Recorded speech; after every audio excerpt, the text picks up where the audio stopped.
Okay, so we just got back from Kauai and hiked the Kalalau Trail, and I'm gonna quickly present to you everything that we packed for the Kalalau Trail and what I would have done differently next time. So yeah, here we go. So here's everything that we used. We used some trekking poles, some MSR deployed TR3s. I was going to get some Black Diamond FLZ trekking poles for it because I thought, the weight savings would probably be worth the cost of it. I'm actually really happy with how these poles perform because they're a lot stiffer than the FLZ poles would have been, and it was really helpful when we were doing a lot of the water crossings on the trail. So really happy with those. We both shared this set, so a pole each, and that was able to set up our Z-Packs two-person tent here. Really happy with the performance of this tent on the trail. If we wanted to go lighter, we probably could have used hammocks and an emergency tarp, but most of the campsites did have a shelter if you wanted to go with a hammock to save some weight. There was a shelter at the halfway camp, and there was an abundance of shelters at the actual Kalalau beach at the very end.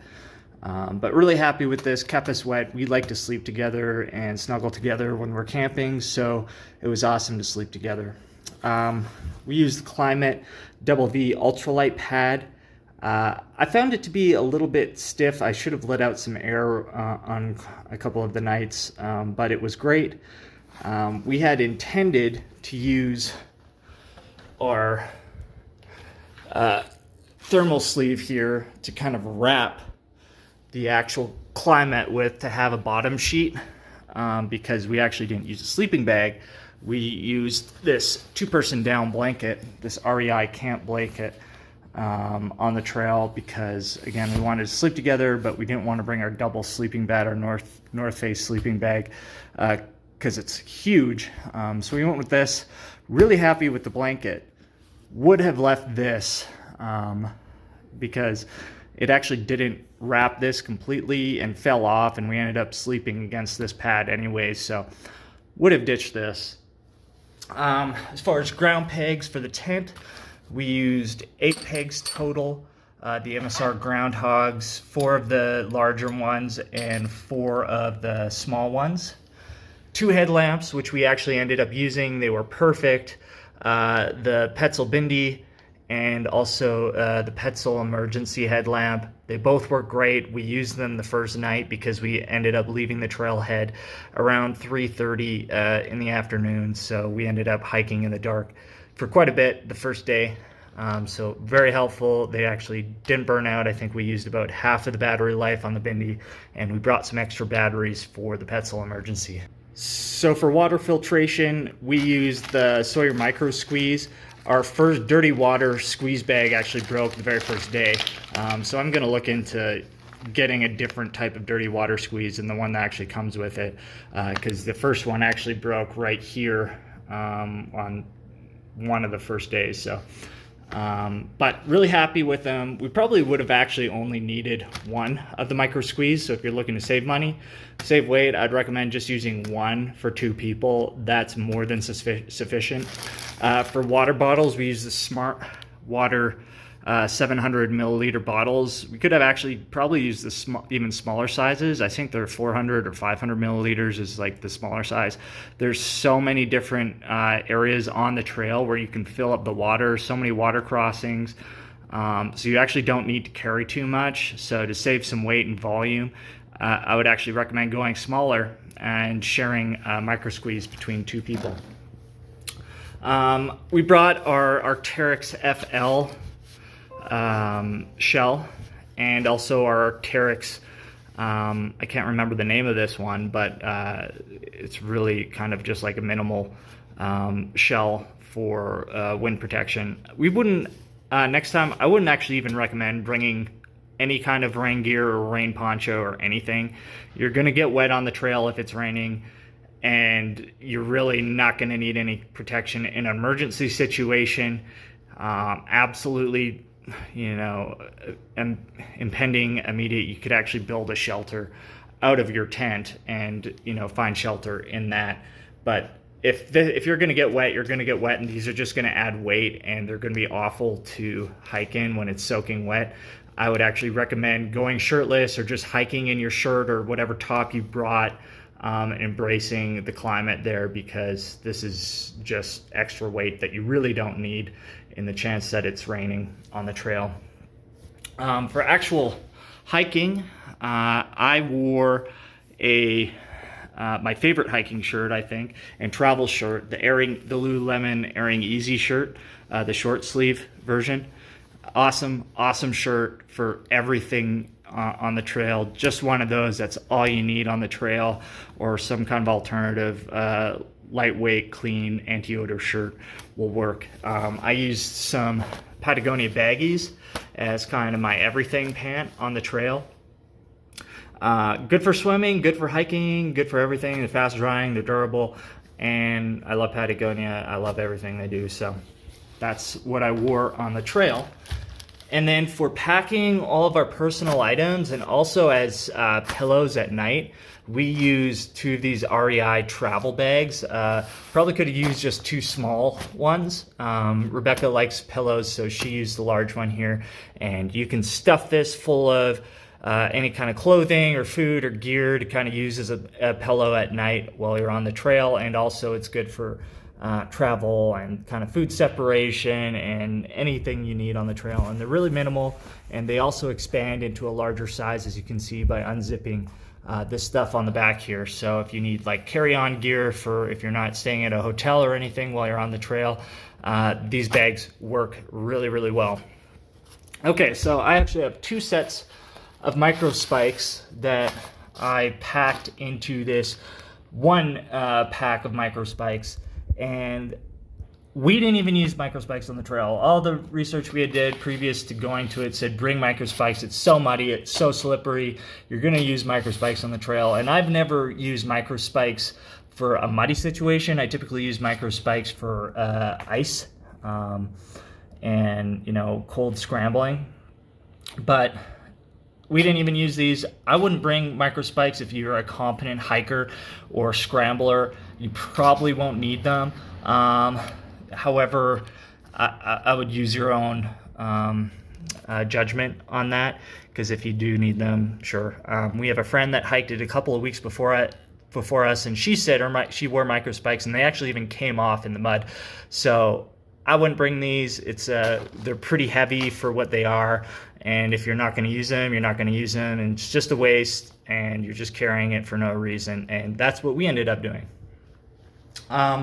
As far as bags, we used the Patagonia Ascension 35 liter. That was a great pack, waterproof enough and light enough. And if you're really going to skimp out on weight and really want to go light, you can actually take the back frame out of this pack. We didn't. We kept the back frame in. And then we used the 75 liter Black Diamond. I forget the name of this pack right now. We brought it mostly because we brought a whole bunch of extra stuff for our trip in both Maui and Kauai. But if I was actually just packing for the trail for 2 people, I would also probably just supplement with a another 30 liter pack. Or you could probably even get light enough that you use like an 18 liter REI flash pack or something similar. But I would have liked to have had my Palante pack, which didn't arrive actually until we had left on our vacation, but that would have been perfect. As far as towels, we brought 2, thinking we'd really relax on the beach. These are kind of the smaller REI sizes, and I forget the name of this towel. If you go to their website, it's kind of just like their basic towel. They were on sale and we got them for like $12 a towel. We probably actually could have just gotten away with one on the trail. We didn't really use it as like a seat or anything on the beach for laying down, and we didn't need that much. This would have been perfect for drying off, showering.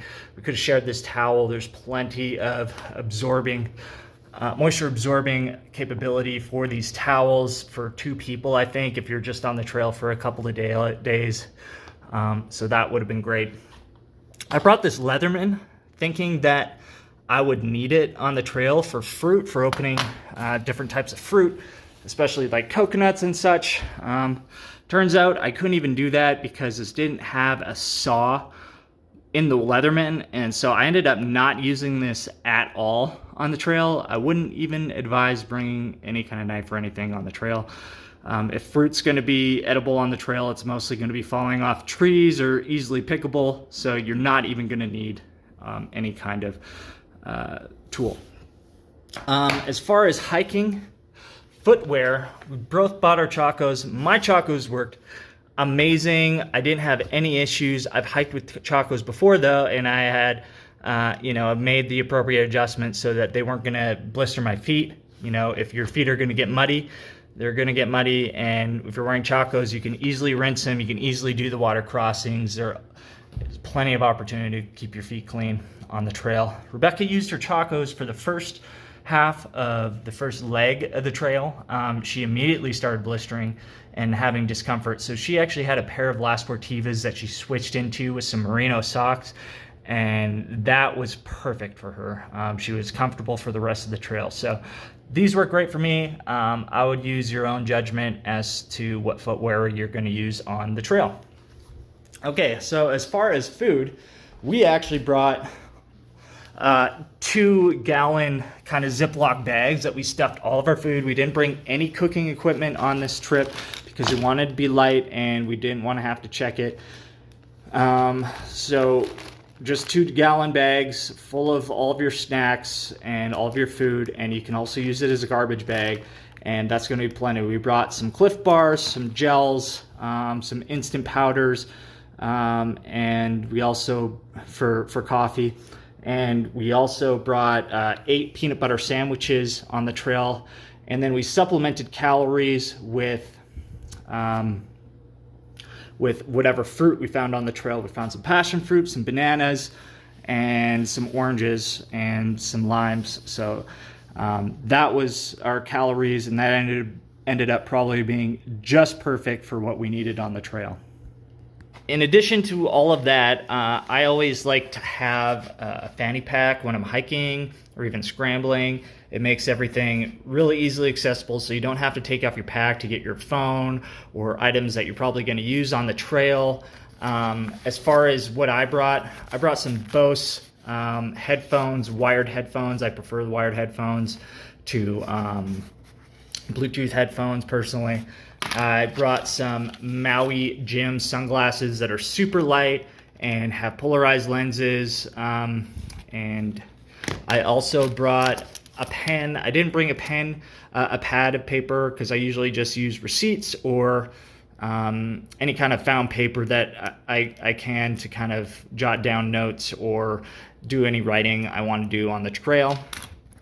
I also brought an external battery. This gave both Becca and I an extra charge on our phones for video, for photo, and also for our Petzl headlamp. And then we also brought some Band-Aids. These are just cheap. You can pick them up anywhere. It's a set of 8 Band-Aids that work great for any kind of blistering you have on your feet. And then, of course, lip chap. I always have some lip chap on me. I forgot to mention, we also brought 2 buffs on the trail that I would highly recommend people bring, because when we're hiking at night, I use mine to keep all the mosquitoes and bugs out of my mouth and while I was walking. Very important, all the bugs and mosquitoes are going to be attracted to a headlamp, and so they're all right in your face unless you're walking with your headlamp in your hand, which can also be beneficial for different reasons. So yeah, bring a buff. And in summary, this is all you're going to need to hike the Kalalau Trail in 2 to 3 days. Set of hiking poles, towel, some squares for your food and packing goods and pillows on the trail, a pair of shorts, a hiking shirt, headlamps, pegs for your tent or a hammock if you choose to use that, 2 400 to 500 milliliter bottles, 1 micro squeeze, fanny pack, for your necessary goods, one pad, one blanket, one tarp tent, and two 30 to 35 liter packs, or a single pack if you're just one person, and then whatever you're going to wear on the trail for footwear. I preferred my chacos, and one towel for washing and drying off. And other than any kind of food you're going to pack on the trail, that's everything you're going to need.